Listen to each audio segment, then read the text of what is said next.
நான்காவது மலை முடிந்து ஐந்தாவது மலை ஆரம்பம். வெள்ளையங்கிரி அப்பனை காண ஆவலுடன் செல்கின்றோம். பகல் 11 மணி அளவில் மிகவும் ரம்மியமான சூழலில்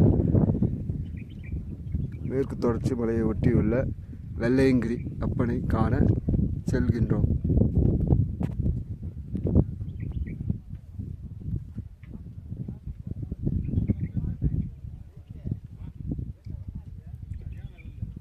அங்கே தெரிவது 7வது மலை, 6வது மலை, மன்னிக்கவும்.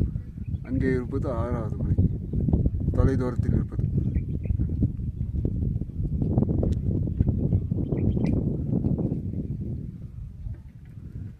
இது முழுவதும் மேற்கு தொடர்ச்சி மலை. பனி சார்ந்து படர்ந்து கிடக்கிறது. பகல் 11 மணி. மிகவும் ரம்மியமான காட்சி.